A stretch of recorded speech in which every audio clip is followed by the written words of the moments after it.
So yun mga kababayan, no, gulat na gulat, no, at hindi makapaniwala itong si Senador Loren Legarda mga kababayan, no, sa iminungkahing budget nitong PhilHealth na mga kababayan sa kanilang Christmas party at ika-30th anniversaryo mga kababayan na umabot nga ng 138 million pesos ang budget para dito mga kababayan, no. At yun nga, pinuna ito ni Senador Bongo at ni Senador Loren Legarda mga kababayan dahil grabe, 138 million para sa isang Christmas party lang. Ilang libong Pilipino na ang mapapagamot niyan mga kababayan, no? Kaya pala nauubos ang budget dahil pati pondo sa PhilHealth mga kababayan kinukurap pa. Isipin nyo, 138 million para sa Christmas party lang nila mga kababayan. So narito kung paano ginisa ni Loren Legarda at Senador Bongo itong mga corrupt na opisyal na para ayon nga kay Loren Legarda is daig pa ang mga corrupt na politiko dito sa mga corrupt na opisyal ng PhilHealth. Ang chance naman to explain, magkano yung expected or projected niyo ng gastos sa anniversary niyo? Magkano? Mr. Chair, the initial proposal ay 138 million proposal. Initial. Proposal daw, ang bilis nilang mga kababayan, no? Depensa sa kanilang sarili. Ganyan kahalata pag mga guilty mga kababayan. Ano yun, Mr. Chair? Anniversary na, bakit anniversary po? Ano anniversary? 130 million pang anibersaryo? Nako, Saan niyo kukunin? sipin nyo mga kababayan, no? 138 million. Ito. Anong gagawin nyo? Una saan kukunin at anong gagawin nyo sa 130 million pang anibersaryo nyo? Yung perang pinangbabayad natin kinakaltas mga kababayan, no? Ayun, pang Christmas party lang nila. Mr. Chair, Anibersaryo pang bigay ng additional package. Hindi anniversary celebration, ma'am. Ang tanong ko lang kung saan niyo kukunin ito? Sa part ba ng working budget ninyo kukunin yung 138? That's criminal. Mr. Chair, ito po ay again proposal pa lang. Proposal, kaya nga, kung matutuloy ito, saan kukunin? Ay kukunin siya sa corporate operating budget. So part pa rin ng working budget ninyo? Yes po. Ilang pasyente ang matutulungan yan? Yan, ang pinapakompute ko sa inyo. Baka naman pag, ito na benefit naman lahat, Mr. Chair, anniversary budget, third year sa sila, 137 million, 138 million. Siguro naman, hindi naman yung Christmas party or celebration. Siguro naman hindi biyahe. Siguro naman hindi pagkain ng mga officers. Siguro, ito ay pagpalaganap ng mga package, di ba po? Ano ba yung 138 million? Ma'am, Mr. Chair. Mr. Chair, sorry. Pakisagot lang, no? Yes. Yung 138 million, saan gagamitin at saan nanggagaling? Tapos balik sa tanong ko, na yung 600 billion at 431 billion, hindi pa rin maliwanag kung pareho ba to o iba po. Mr. Chair, we'll just explain very quickly, just for the purposes of to expedite the discussion. What was approved by the board and what was decided in PhilHealth already is the budget for the 30th anniversary was brought down to a few 100,000 pesos only. So maybe we can just, to clarify everything, there's nothing, there's no hundreds of millions, there's no millions. So just so that we can continue with the discussion, please. Mga babayan, no? Napakabilis itangkin itong sino ba to? Renato Limsiaco mga kababayan, no? Vice President ng PhilHealth. Hundreds of thousands lang umano ang gagastusin sa Christmas party. No millions. What is this on the board? Yan ang tinanong ko kanina. Sabi mo, you will explain it later. Yes. So nauna niyo pong sinagot yung mga tanong ni Senator Legarda kaysa sa mga tanong ko na hindi pa rin nasasagot until now. Pakisagot po na. So, just to answer nga very quickly, Mr. Chair, we are only planning to spend a few 100,000 pesos for 30th anniversary. Yan lang po, wala pong mga excessive spending So, ibig po. sabihin, Just to simplify the discussion. Projected pa lang ito. Actually, may mga proposals, but if this, Hindi pa natutuloy. So good. Thank you for asking that. You're spending a few hundreds of thousands, but we see on the board, it is not consistent with what the CEO is saying. It's Tama. 137.7 million. Million. What is this? An invention? A proposal of some brilliant person? Buti na lang. Taranta rin sila mga kababayan eh. Kung ano-ano na lang ang sinasabi, hundreds of thousands, isipin yung mga kababayan, masyado na silang napaghalataan. Nagkontra at may board. Ano ba ito? Gala night. Gala night. Gala na ito. And Sports Fest, 32 million and 13 million. Habang ang dami-daming nangangailangan ng healthcare. Anyway, Tama. erase na ito. Who's a smart person who Yeah. did this? Mr. Chair, this was endorsed by a group inside PhilHealth. Sino yung grupo? You have to name the group because you have to enlighten that group. Kung hindi po dinis-approve ng board ito at hindi kami nanonood sa inyo, walang oversight function ang Senado, ang Congress, you could have because you're a GOCC, we don't watch you every day. Mr. Chair, Madam. Sino po ang brilliant na nagbigay nito? We have an anniversary committee. Sino po ang head ng anniversary committee? Anniversary committee po is headed by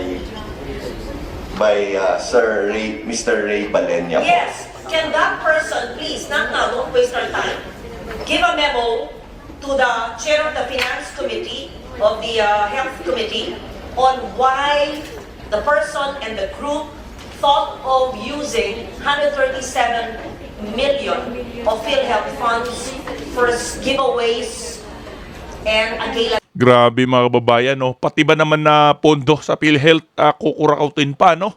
138 million mga kababayan, baka 8 million lang ang gagastusin dyan or mababa pa. At yung mga 130 million plus ay pambulsa na, no? Pang Christmas party nila. We will submit, Your Honor, we will submit it within the day to Congress. No? A sports meet To the Senate. for 32 million in a gala night with PROs, I hope it's not GROs, at 13 million in a gala night with HOs for not 4 million, blah, blah, blah. And, okay. We don't, and umbrellas for Mga babayan. 7.9 million, what's this? Special tokens in umbrellas. Senator Lawrence, Ma'am, may lang po no. discussion. Mga all of those- politicians, Kaya nga, projected o plano niyo lang po, kaya tanong ko lang naman po sa inyo kanina pa, kung sakaling natuloy po ito, ilang pasyente po ang makikinabang dito? Ilang pasyente po ang naghihingalo na matutulungan dito? Ilang buhay pa po ang masasalbab dito? Kaya sabi ko sa inyo, dito sa ating panggobyerno, parati isipin natin, konsensya. Back to the 600 billion, yung mahiwagang 600. Ibig nyo sabihin, iba pa yung, meron kayong 600 billion, meron pa kayong 281 billion na reserve, at meron pa kayong 150 billion na surplus. Kala ko po, itong 281 at 150, total 431 ay parte ng 600. Explain Iba pa po. ho. Hindi, ma'am, explain ko siya ng konti. Okay, kasi nalilito na kami. Kaya Iba yung sinasabi na, iba yung nababasa namin, iba yung sinabi mo sa plenary, iba rin po yung sinasagot mo dito. Ano, para sa Grabe, mga kaalaman po ng kababayan. mga kababayan nating nakikinig at nangangamba sa kanilang benepisyo mula sa PhilHealth. Paliwanag po ano yung 600 billion. Kung parte ba itong 431 o 489. Paki-simplify lang po. Yes po. Huwag niyo pong lituin ang ating mga kababayan. Yes po.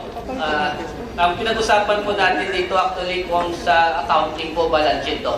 Balance sheet, we have the assets equals liabilities plus equity.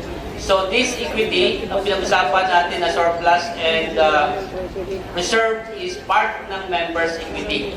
So sa kabilang right side po siya. Now, ito pong dalawang ito, That's 281 and 150, 431, Opo, ha? opo. Okay po. okay po, yung back up nito o sa kabilang banda niya, yung asset po natin, ito yung sinasabi na 600 po. We have as of September 628.2 billion asset, total asset po. When you say total asset, that is cash in the bank.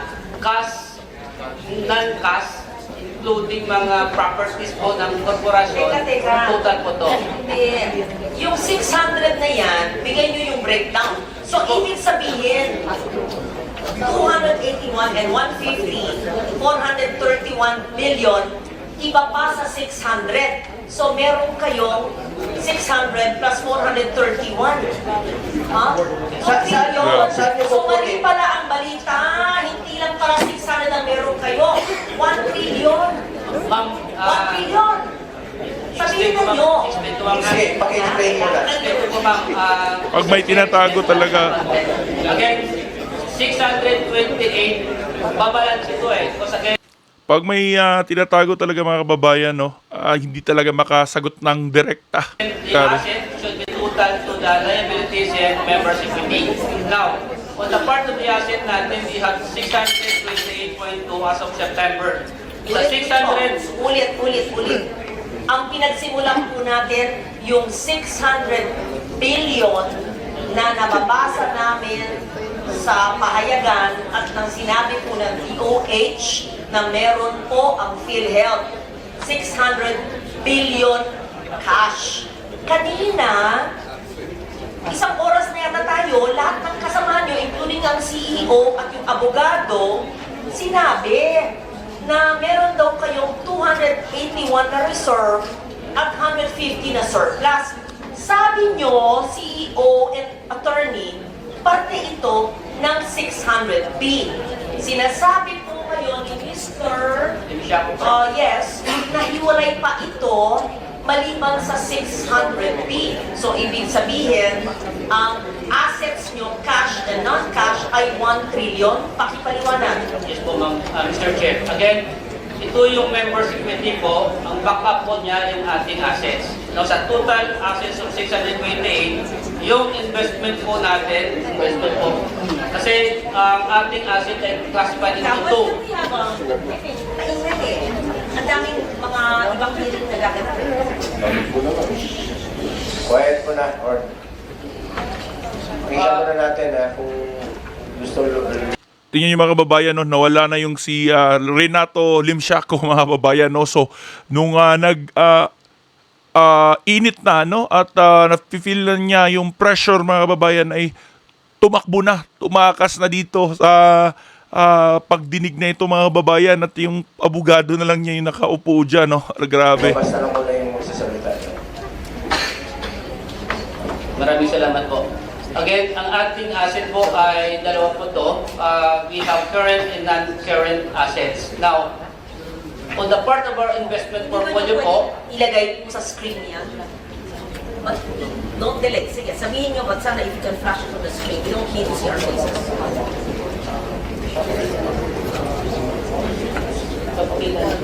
Sige, pakibasa ko. Ma'am, Mr. Chair, Honorable Ligarda, again, dalawang klase po yung ating assets, current and non-current assets. Now, as mentioned by our PCO, the total investment portfolio, 489, dito po siya nasa asset po. So, ibig sabihin, our reserve and our surplus, ang backup niya ay ang ating assets. Now, sa asset po nito, malaki 489. Opo, malaki. Assets. Opo. And these are current assets. Investment portfolio po yung Yeah, 489 489. po. Opo. Investment portfolio. So- Ibig sabihin, ito po ay cash na ini-invest po ninyo para ini-invest po nyo sa bangko, sa financial institution na meron pong interest. Tama ba ho? Opo. Okay? So, I-breakdown meron po kayo- natin, ma'am. Ano po? I-breakdown po natin. One question lang, ano, kinukonsider mo ba ang PhilHealth as negosyo o medical insurance? Health No, insurance yun. po tayo. Health. Opo, yun. Very Health clear po. insurance. Hindi mo sa mga kababayan natin At yung pangalawang tanong, saan nyo kukunin ang inyong working budget for next year na 200, how much is that? 280? 281, saan nyo kukunin dito sa sinasabi ninyo? Opo, the source of our 284 corporate operating budget sa year 2025 estimated direct contribution of 203 billion, investment income of... Direct contribution, ito yung amin. Amin to. Atin po, atin. Atin yun, Opo. sweldo natin. Opo. So, yung sweldo natin, yun, ito yung sa working budget ninyo next year. Opo. Nakolekta na to, hindi pa.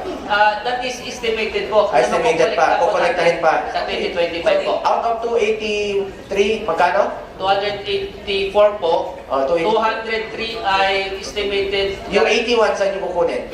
Ang again, yung other portion, my investment income estimated at 20 billion, Mr. Chair. And the difference of 48 ay kukunin natin siya doon sa surplus. Sa surplus na siya. 48 billion yan. So, may pagkukunan kayo? Opo, may Can you pagkukunan assure po. the public na makukuha to? Yes po, Mr. Chair. Grabe mga kababayan, no? Grabe. Tingnan nyo lang dito mga kababayan. Isipin nyo mga kababayan, no? Ito yung kukunin nilang pondo sa PhilHealth mga kababayan para sa kanilang ika-30th anniversaryo at Christmas party ng mga kababayan, no? Tingnan nyo lang dito mga kababayan, 23, oh, PhilHealth Earth 30 Summit, 6.5 million ang pondong kukunin nila mga kababayan.